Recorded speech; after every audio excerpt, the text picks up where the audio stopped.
Allah the Almighty, Allahu Allah, protect me and guide me, Allahu Allah. A'udhu billahi minash shaitani rajim. Bismillahir rahmanir rahim. Allahumma salli ala Muhammad wa ala ali Muhammad, khatamin nabiyyin wa imam al-mursalin. Assalamu alaikum, viewers. Welcome to another educative edition of your favorite religious talk show, Islamic Insight.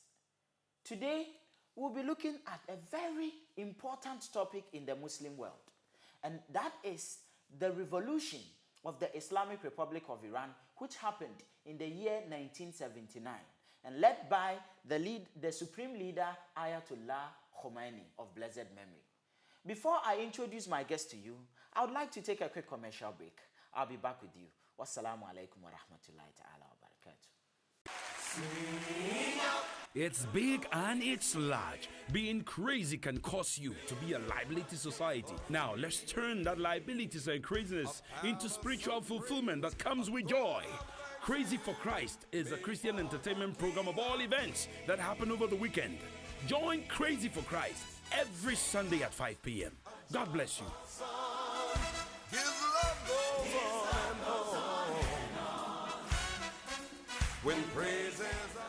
A church's success or failure depends solely on administering the business and organizational aspect of the ministry.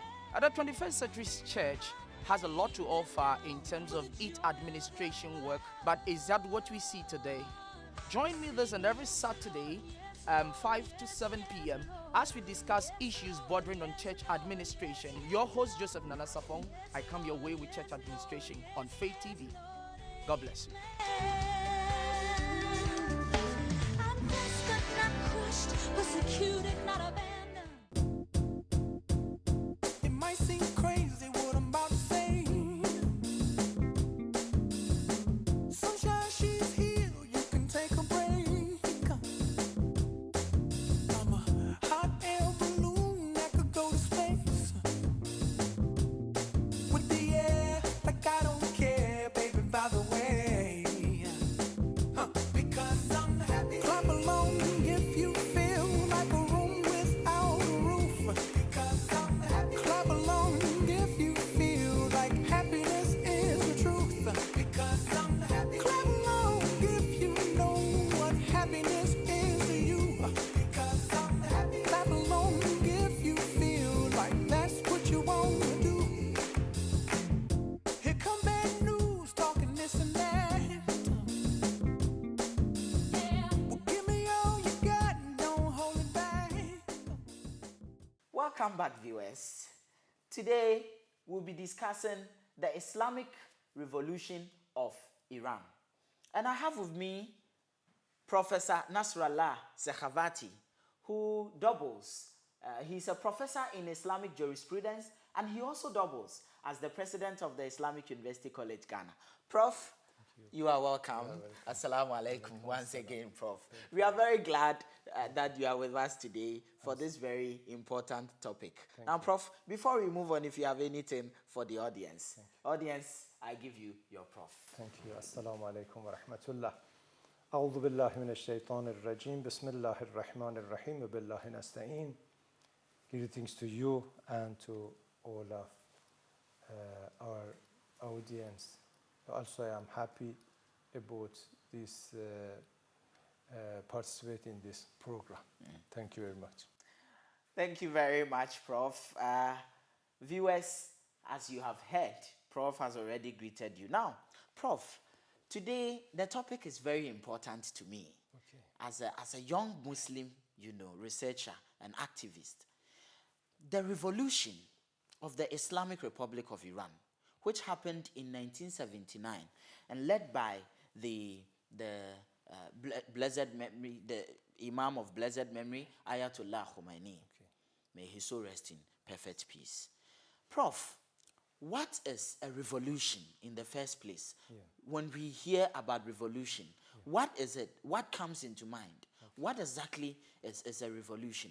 A revolution is a successful attempt by a large group of people to change the political system of their country by force. According to another people like Anna Arendt, Miss Anna Arendt, she said she adds something more. Okay, And to it the should definition. Be, yes, Okay. yes, should be by violence. Should have violence. It should have violence. Violence. Okay. If it hasn't violence, it is not A revolution. A revolution. So, Prof, Yes. is every revolution supposed to have violence? Violence should have it. Of course, this definition is about political issues that we are saying about Okay, this. okay. Maybe we have another, yes. Otherwise, there are another meaning for revolution. Okay, For okay. example, green revolution. Green Okay. revolution is for natural, Okay. for forest and Okay, something like okay, this, for okay. natural Yes. revolution that you should have in your country, for Okay, example, okay. or industrial revolution. It was in 18th century. And So we are happened looking at the something fact that the Industrial Revolution Okay. and the Green Revolution Revolution. Oh, didn't have any sense of violence attached to No, it, no. but they are still called Or revolution. white revolution, Oh, and so or another you thing. challenge that Yeah, particular yeah. definition of We are- revolution. Here in this program, we have, yes, we're talking about this, and I will discuss about the political issues okay. and revolutions that we Okay, have and okay, happen. okay, mashallah. So in this edition of the program, since we will be discussing the Islamic Revolution of Iran, we want to also look at the political definition of what a revolution should be.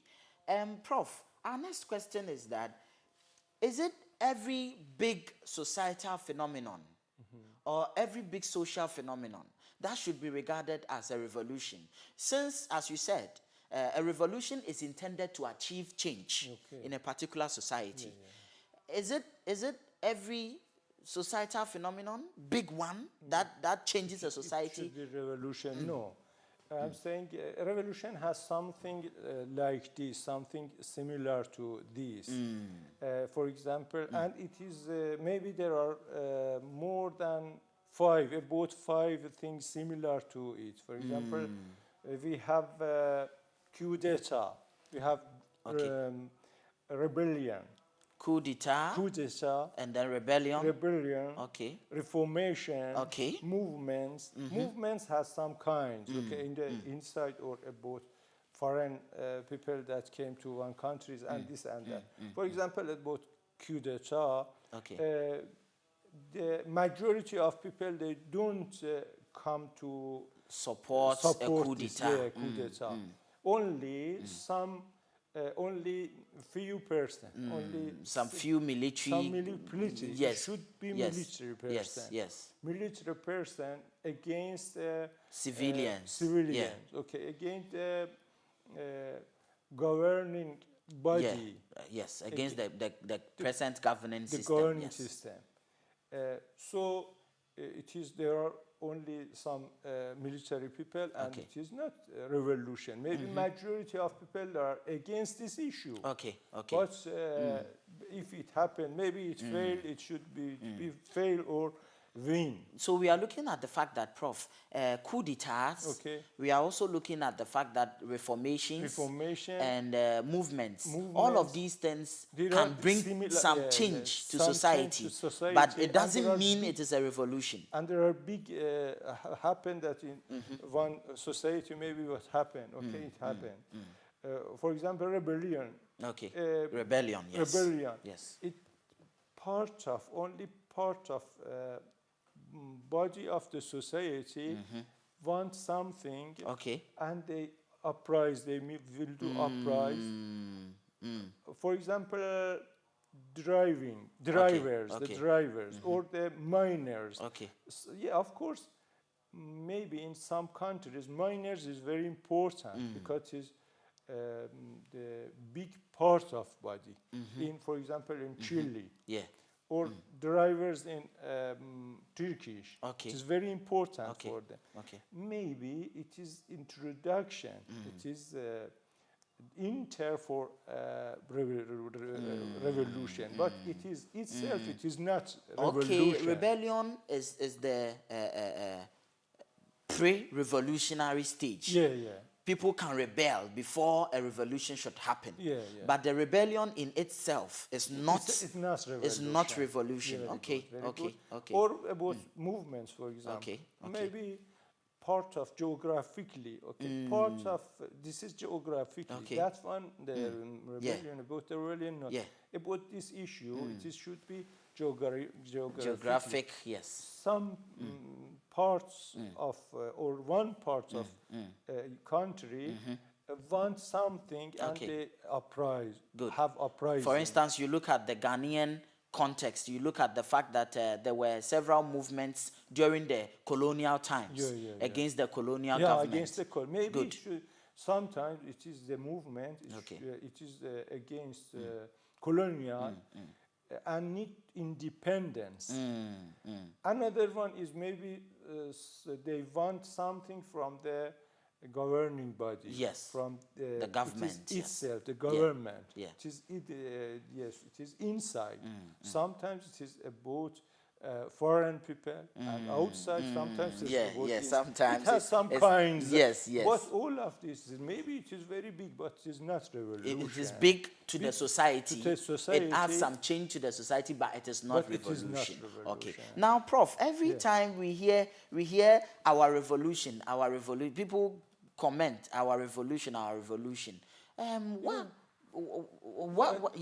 What exactly? Because it is very worth and value thing, Okay, okay. and it is positive.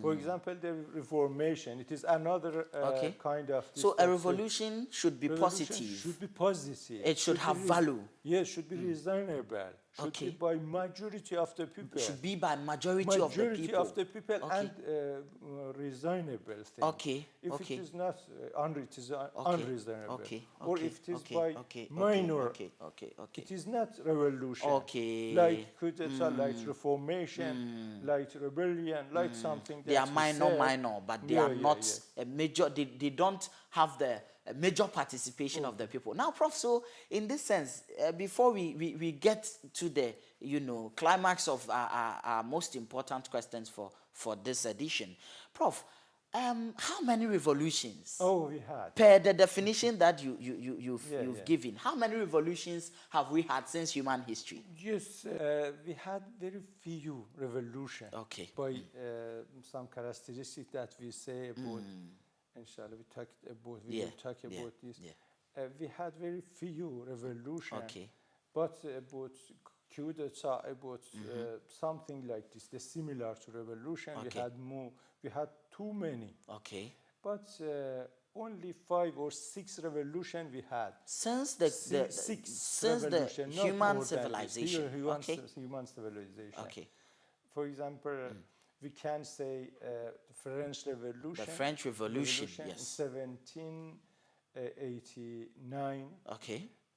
We can say Russia Revolution. The Russian Revolution. Mashallah. Now. Russian Revolution was in 1917. 17. And also China Revolution, 1949. The Chinese Revolution, 1949. Okay. 19 Chinese for Revolution. Cuba. Yeah. in The Cuban Revolution. Cuban Yes. Revolution Yes. in 1926. Okay. And Nicaraguan Revolution, Okay. 1979. And Iranian Revolution, The Iranian Revolution, 1979. 1979. Mashallah. This So is the big, these are very happened big very big and, revolutions yes. that have shaped the people's entire history. Yeah. That have influenced their system of government, Okay. their forms of beliefs, Yes. and has guided, their principles in terms of the nation's policies, Very good. especially affecting the kinds of religions that they both share. For instance, you're looking at the Islamic Republic of Iran's revolution, and I think the revolution has influenced the religion a lot, and it has had impact on the religion of Islam a lot, and that is why we are looking at it. And all of this is after the apostles' revolution and the infallible person revolution, like Imam Hussein. Like in our first edition where we discussed. This is about yes. This is in our history and humankind experienced about this issue. But the apostle, all of them, Jesus alayhi salam, Musa alayhi salam, all of them had for them time had their own revolutions. For them, that does not Qudesa or reformation on another thing. But then what you have, the examples you have given are more of political revolutions. Yes. More now than we are talking about this.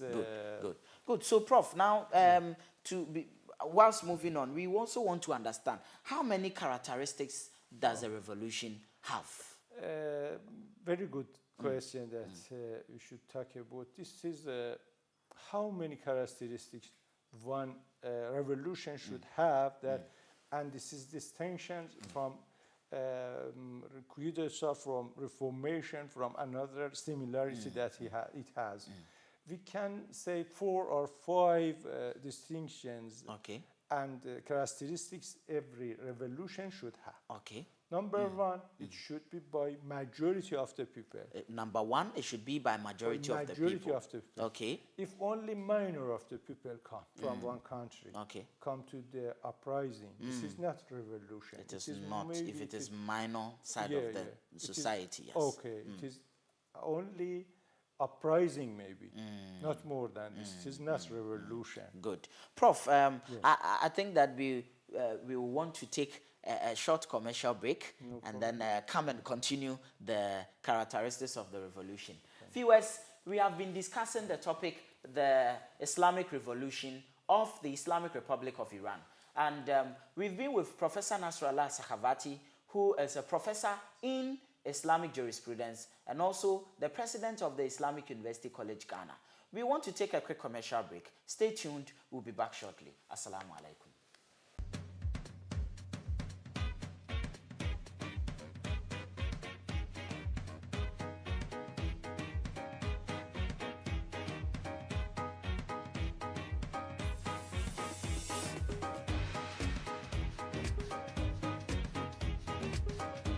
Please, do you have a first degree tattoo to work? Yes, we do have a first degree tattoo.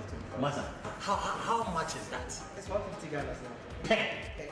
150 Ghana, sir. 150 Ghana. Master, give me one. I'll do that, sir. First of all, I need to get some few information from you.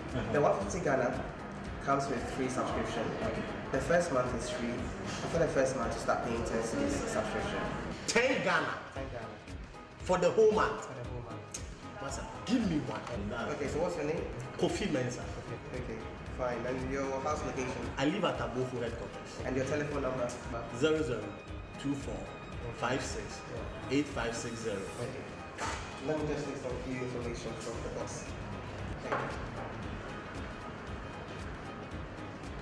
Okay, so like I said, it's 150 Ghana. Do you want to make the payments now? I'm paying the cash. Master, sure.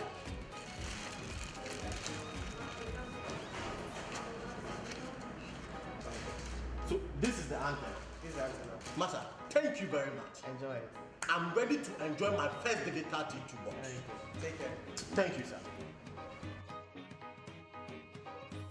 To purchase a First Digital Decoder, visit any of the over 50 First National branches nationwide, or you can also call our customer service team on 0243 002222. First Digital TV, for the Ghanaian in you. It might seem crazy what I'm about to say. Sunshine, she's here, you can take a break. I'm a hot air balloon that could go to space. With the air, like I don't care, baby, by the way. Because I'm happy. Clap along if you feel like a room without a roof. Because I'm happy. Clap along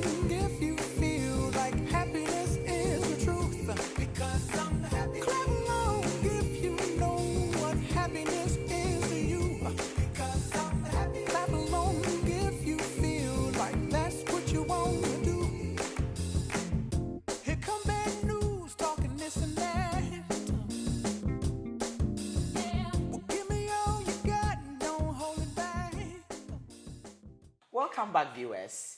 It's been an insightful edition of your favorite religious talk show, Islamic Insight, on Faith TV. In today's edition, we are discussing the topic, the revolution of the Islamic Republic of Iran. You can call it an Islamic revolution also.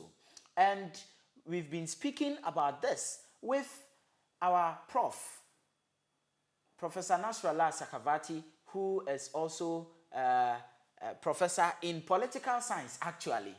If you didn't know about that, I have added that quickly to his title. He's a professor in political science. We've been discussing the Islamic revolution of Iran.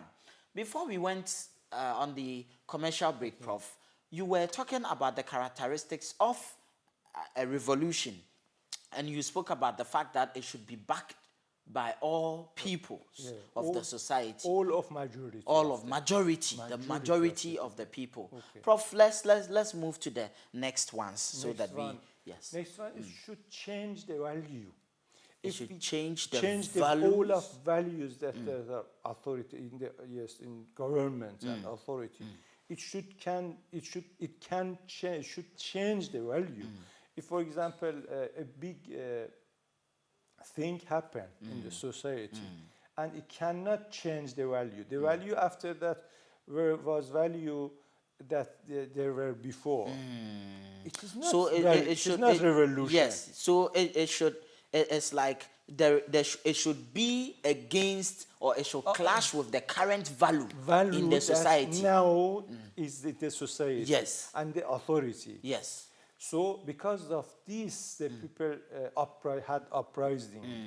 For this, it can change the values. It If should can change the change values, already the values. of So the if it values. doesn't change the values in the It is society, not it is not a It revolution. has another meaning. It that- has another meaning. Yeah, that's Okay. it, Okay. Okay. pointed And to then it. what would be another characteristics then? Yes, the third one is it can change the governing It body. should change the government. Government. Of the day. Okay. Government. Maybe we should say government. The person that there are in the government. Okay. Okay. They should change the governing body.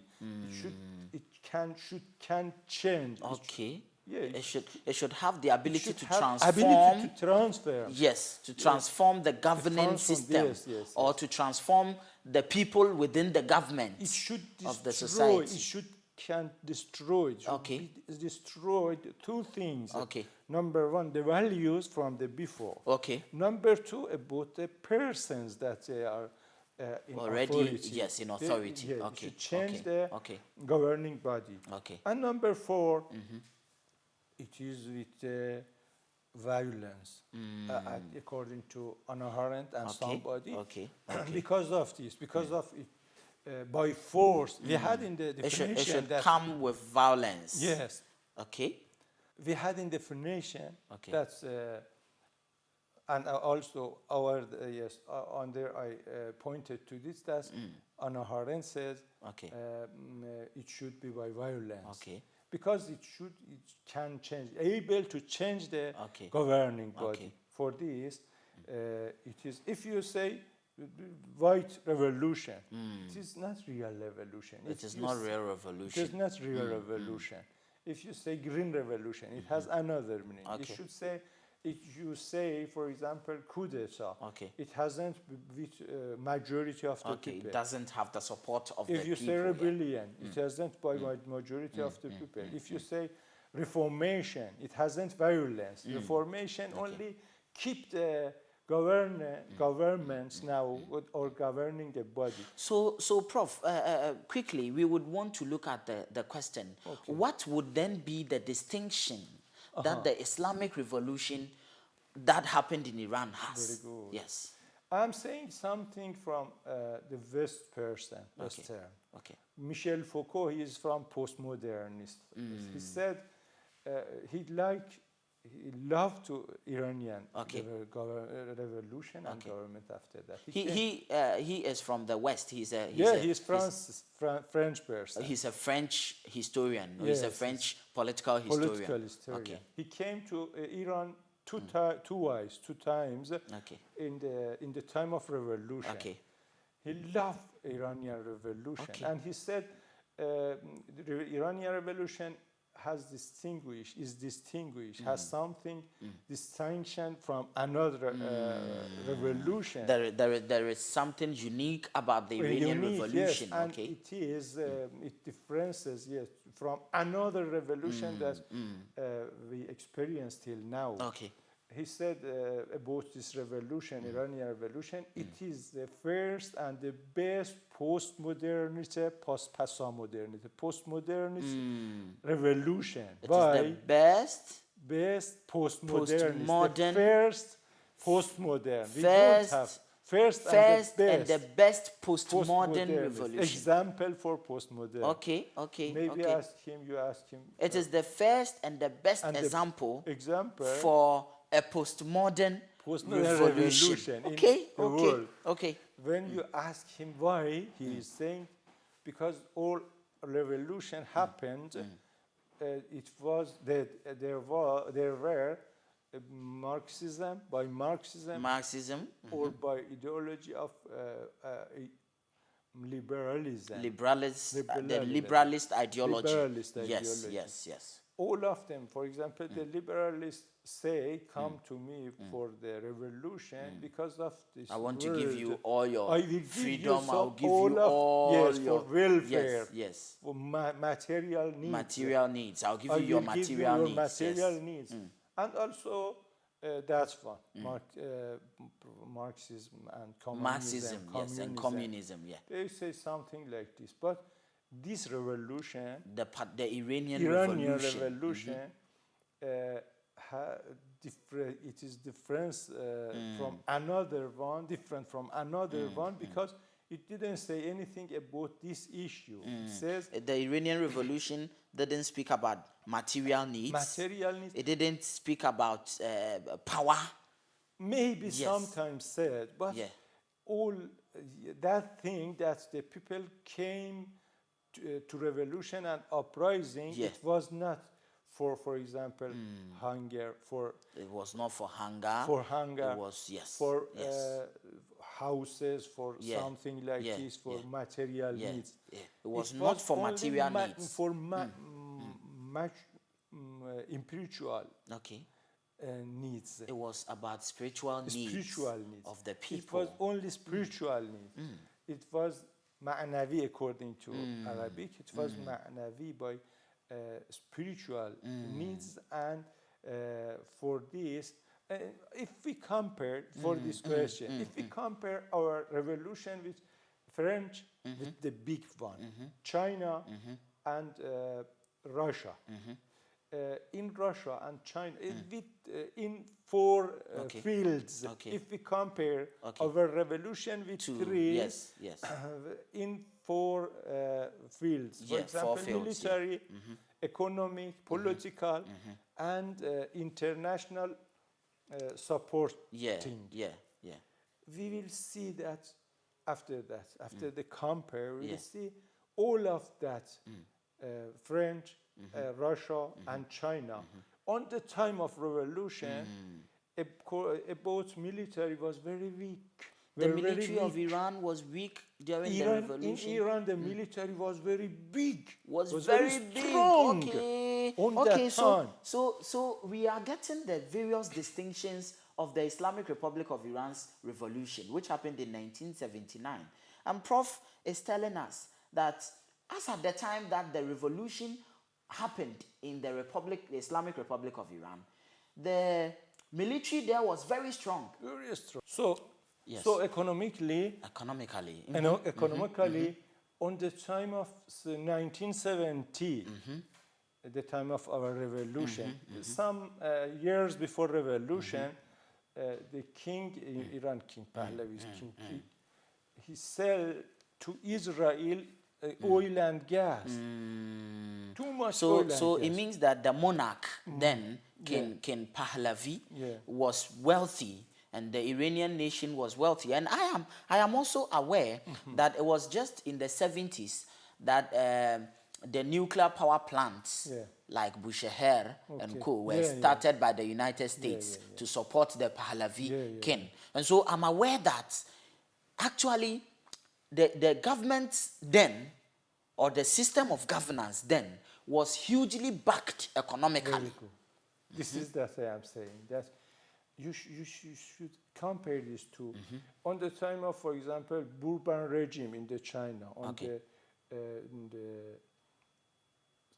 in Russia, in France, they are very weak about economic.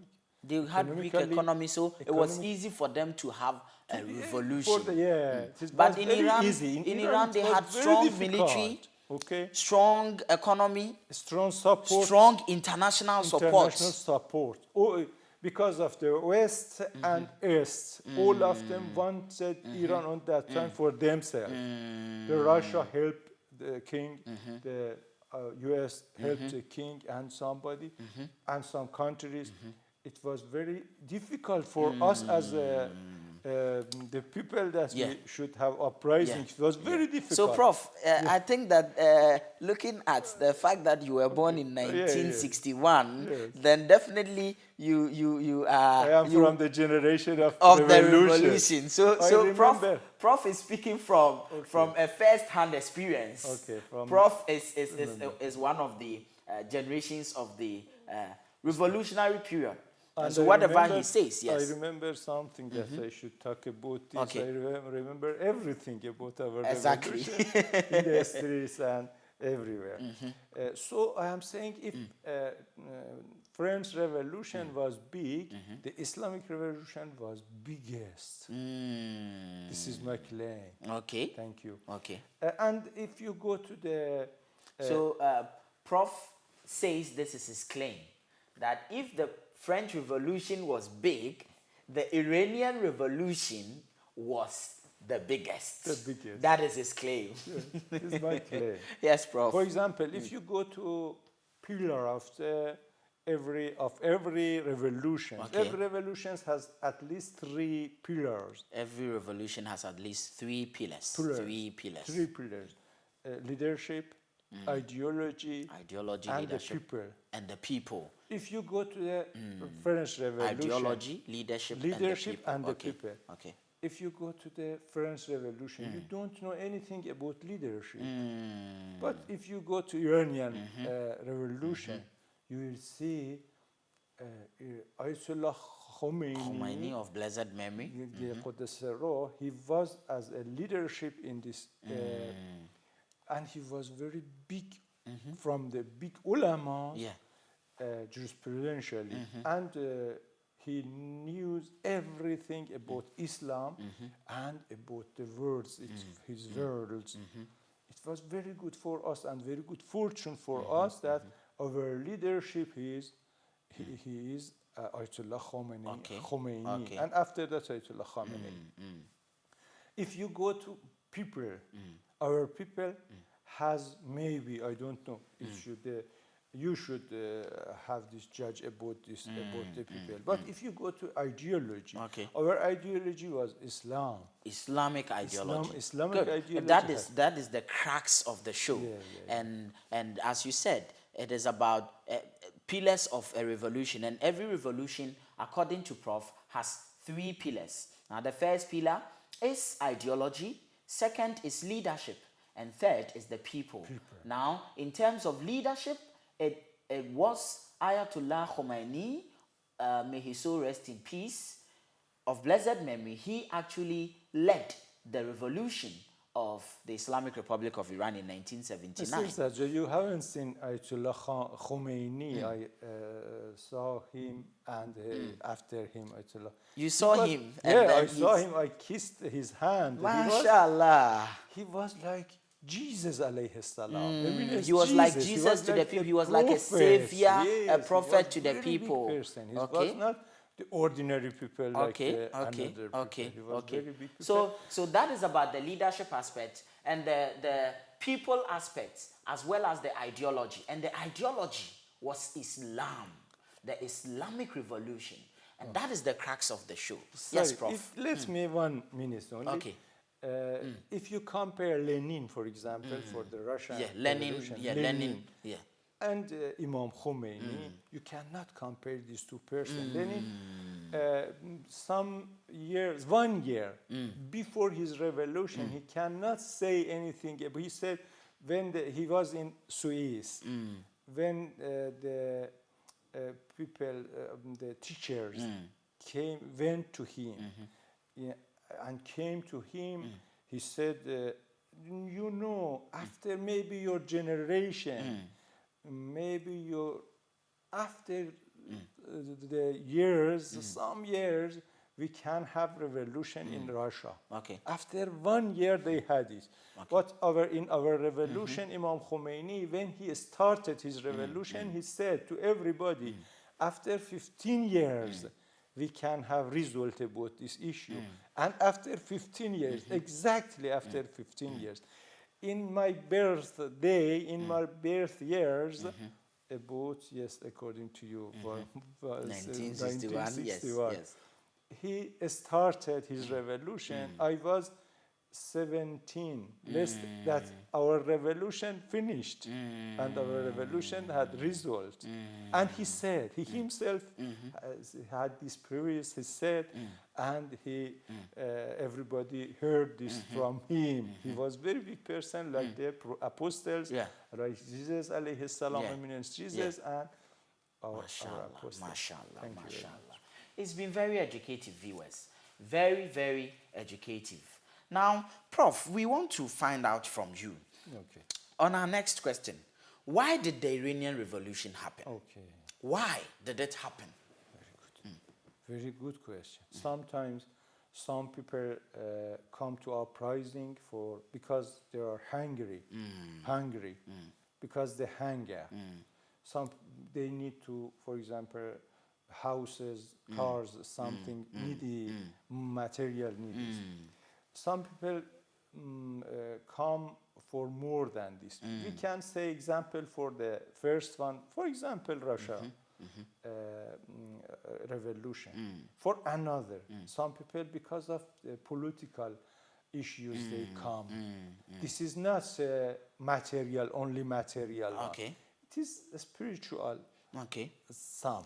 So the Iranian Revolution And happened. Iranian Revolution Yeah. has more than this. Okay. Sometimes, not because of the political issues, not because of the, for example, needs, material needs, because of the religion, Because of the Islamic religion. When they saw the Iranian people, when they saw that king, he is selling, for example, gas and oils to Israel, to some countries that are enemy of the Islam. They come and they had uprising. When they saw, for example, something that they need to eat, this is a spiritual thing. They are destroyed. The King Pahlavi's king destroyed everything. They come. like the spiritual fiber of the society. It was cause that it was that why they did. Because if some people said it was one thing that changed the mind, changed the thesis of some people like Anna Arendt, some people like some postmodern like Michel Foucault. They said some people supported Marxism and communism. Revolution said only when you are hungry, the people are hungry, they will come for the uprising, for the revolution. But Iranians weren't hungry. Iranian did it, Iranians didn't Iranian have... last time, before that was more than this hungry. Yes. But why they didn't do on that time? Only before, last time. Yes. So it changed, for example, some theses from some people, some big people in modernity and in post-modernity. Our revolution changed this. So if you ask me again that why finally they did this issue, because of the religion, because of them, because of their beliefs, and because of something that they see, the people see there on that, and saw that it was very useful. Very useful, Yes. very important thing very for them important. because of value. Values. Value is the thing that you will give your soul, you will sacrifice yourself for this. Yeah. This is value. Yeah. So maybe for So the Iranian Revolution is a revolution of values. As values. It's a revolution of values. Samuel Huntington said like this. The same Samuel Huntington. Samuel Huntington said like this. Yes. Yeah. And as I said, many Western philosophers, many Western political historians, and many Western political philosophers have said that the Iranian Revolution is actually a revolution of values. Yeah, of values. Yes, good. Now, Mr. President and Prof at the same time, how did the Iranian Revolution happen? Oh, very good. How did it happen? It has some stage, some step of a revolution, and I remember some of this step. The number one and the step, yes, the first step was that Imam Khomeini came as uprising, came as this demonstrated his ideas. He said against the regime, Pahlavi's regime, that you should be on constitution. Constitution is for you. You did it. The king and kingdom before did constitution.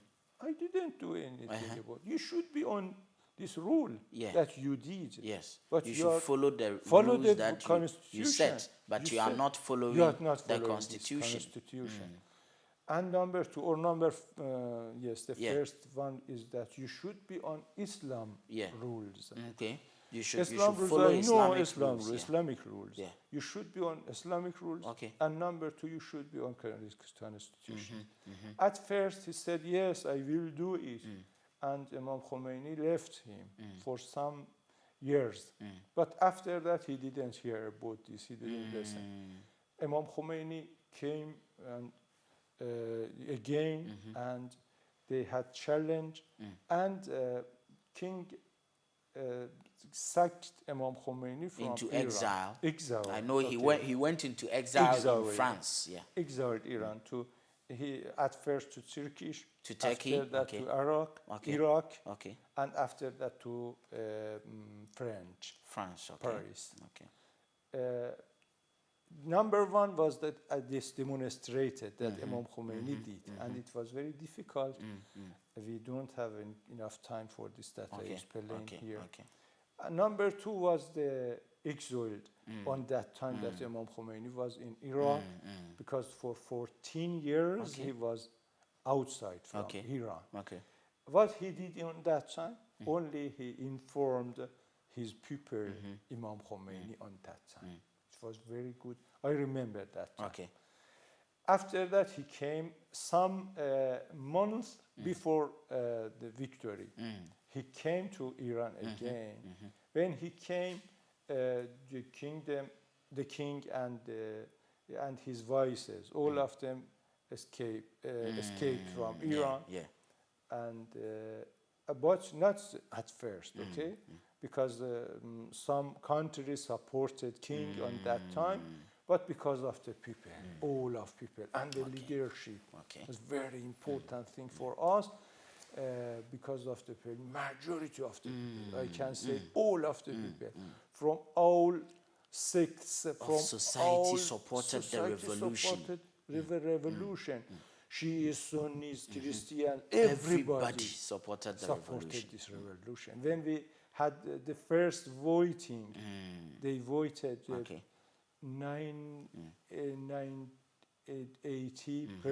98, yes, near to 100%.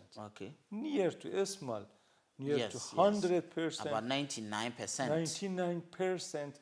They voted in favor of the revolution. The revolution for the Islamic system of governance. It was it was first thing that we had. Yes, and after that,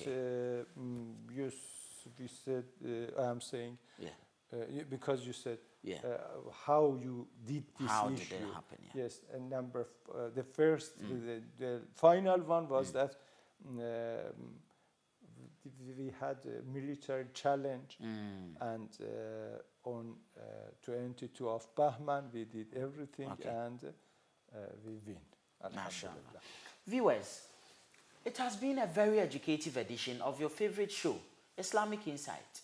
I'm always glad that we are able to digest such important topics that are in the Muslim world. We've been discussing the revolution of the Islamic Republic of Iran, which happened in 1979, with Professor Nasrollah Sekhavati, professor in Islamic jurisprudence and political science. In fact, Prof has told us that the Islamic revolution that happened in Iran was actually unique in its ways, from the political perspective, from the economic perspective, from the military perspective, and all the other perspectives that you can have. And he has told us that it didn't just happen suddenly, but they went through challenges.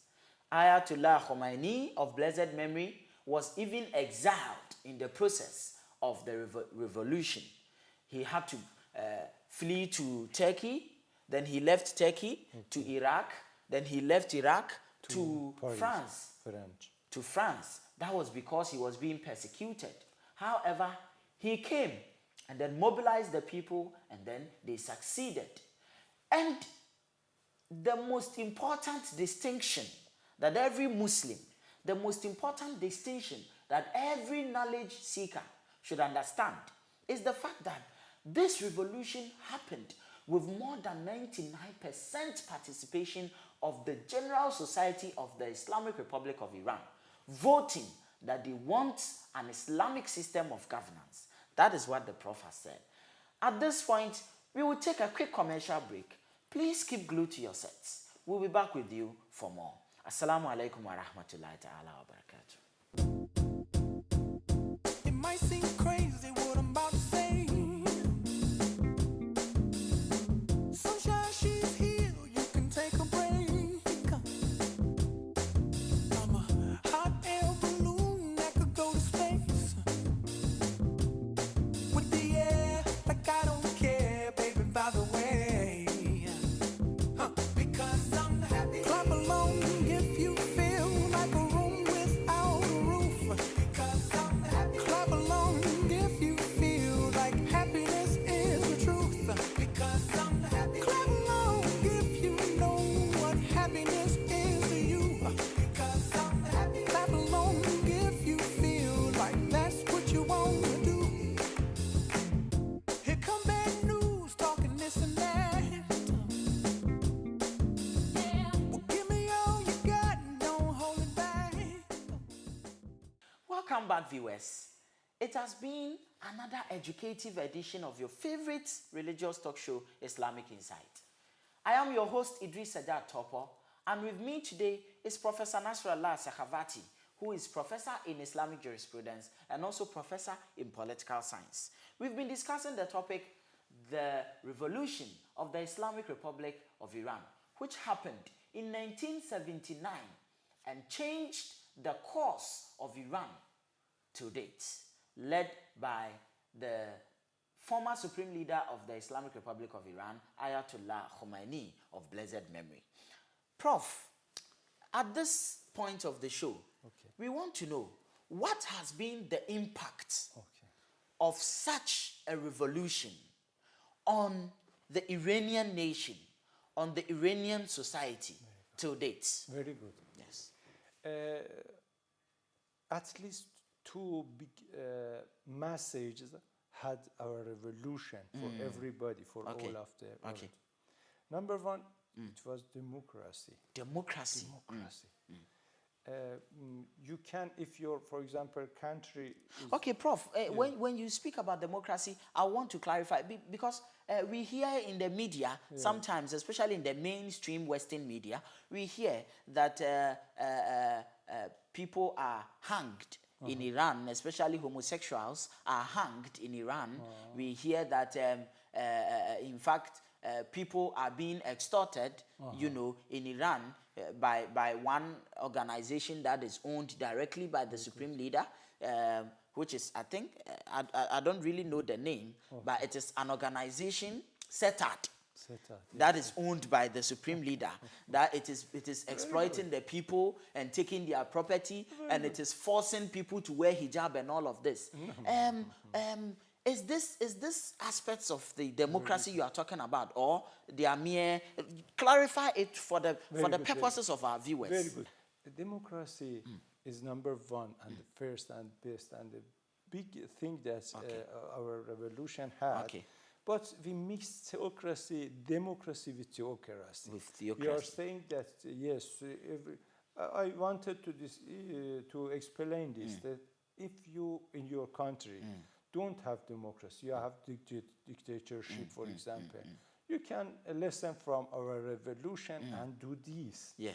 But another thing that we can teach you is that theo-democracy. If you mix theo with democracy, it is very This good is the thing. first time I'm hearing this word. What viewers. is this?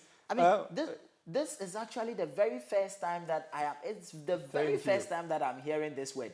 Theo-democracy. Theo-democracy. It means theology plus democracy. What is this?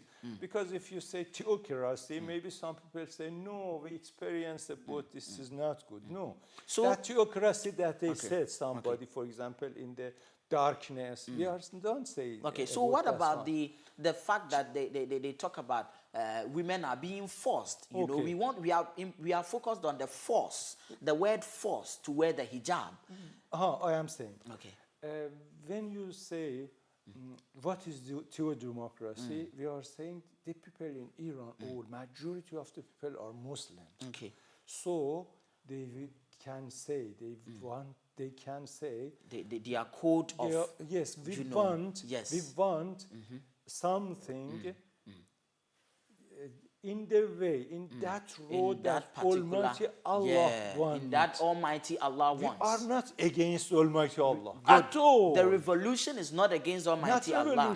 And we are recommended to wear the hijab, and it becomes majority of good. the people want, and if for example, some people don't have hijab and come to, for example, to society and in community has without hijab for drinking alcohol and something like this, another people, majority of the people don't say, like what is this? Don't like it. We don't like it. So and democracy and that is democracy is majority of the people want something. Yes. This is according to some definition we but have. The democracy also takes into consideration the protection of minority. And democracy itself says we will teach the people that how they want something.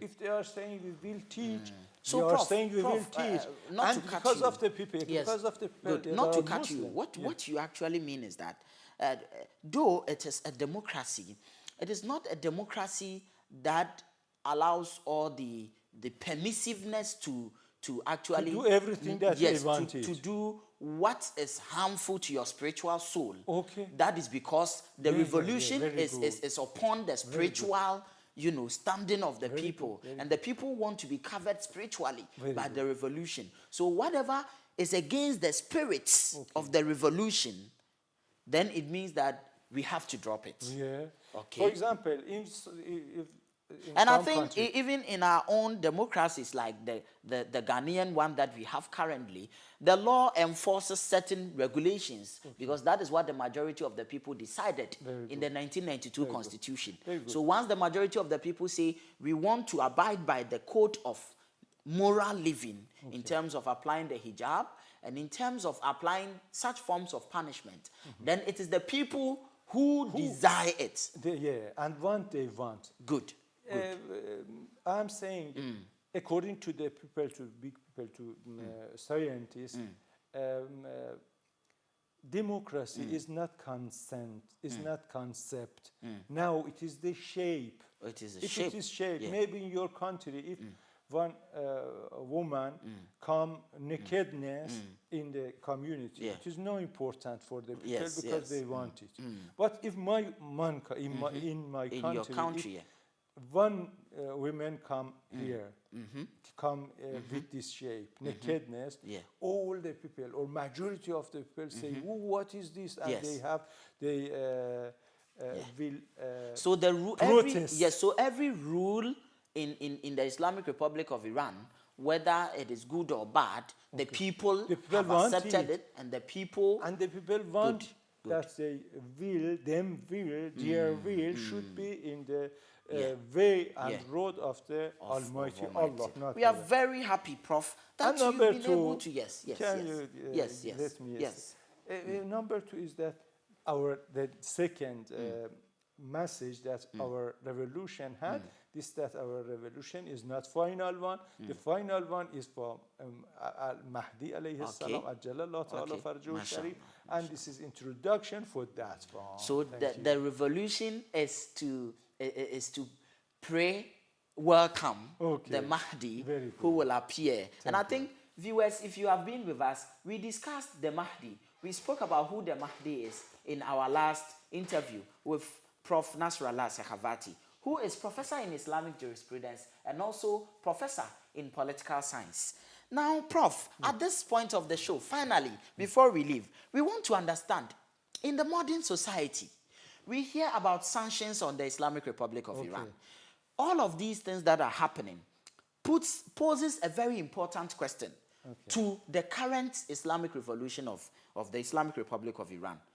What exactly are the challenges or the threats that the current Islamic revolution of Iran faces? And what should the Iranian community or the Iranian society or the nation of Iran do to actually tackle such challenges? Thank you. Yes. Our challenges were two kinds. Two kinds of challenges. Yes, inside one and outside one. Inside challenge and the outside challenge. Okay. Inside, like for example, cultural problems that we had. Every country has for themselves, for example, some challenges, some problems. Our problems were cultural one, economic one, and something that we know and we can do. Especially, you are looking at sanctions. You know, sanctions on Iran. Sanction is from outside. That's effect on Iran. On outside, on inside. Okay, it is outside that affect to inside.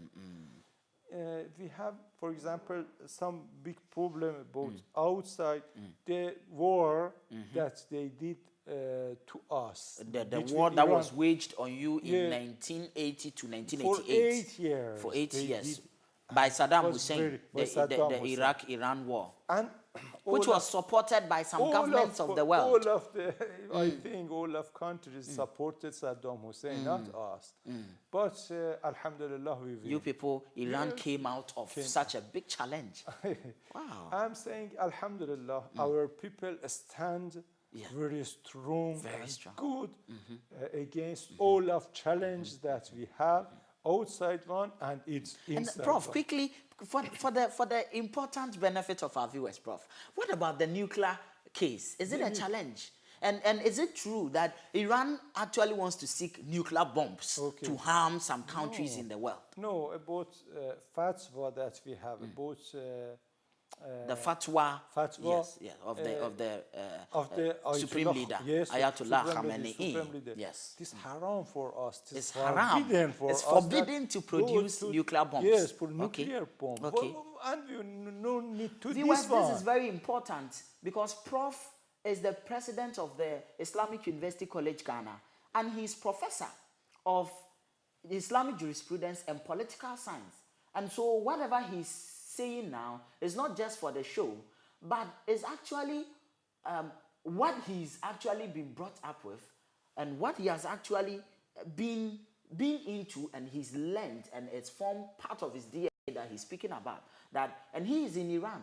He knows all of these things. He says it is forbidden in Iran by the fatwa of the Islamic Republic of the Supreme Leader to produce nuclear weapons or mass destruction weapons. So jurisprudentially it is forbidden. It's haram for us. And Islamic Republic of Iran is dominated by jurisprudence, Islamic laws. And the law is that it is haram to actually produce nuclear bombs. And number two, we no need to these issues.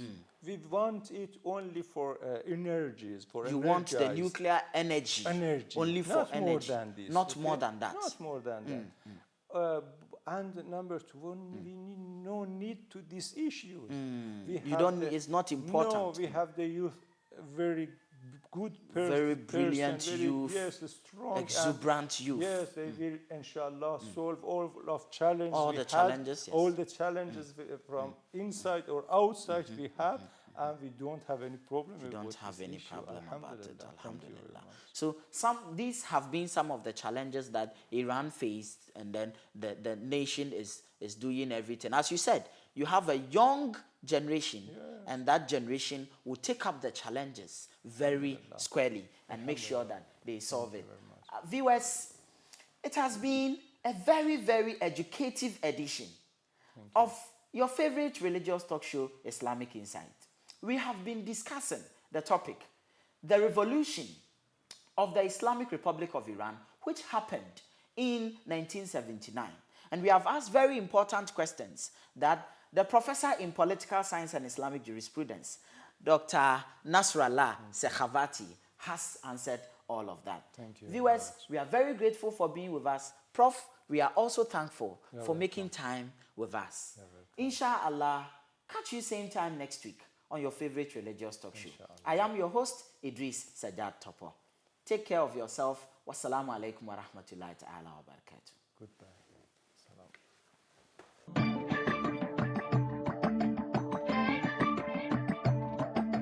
Oh Allah the Almighty, Allahu Allah, protect me and guide me, Allahu Allah, oh, to your love and mercy, Allahu Allah, Ya Allah, don't deprive me, Allahu Allah, from beholding your Faith TV, closer to your maker.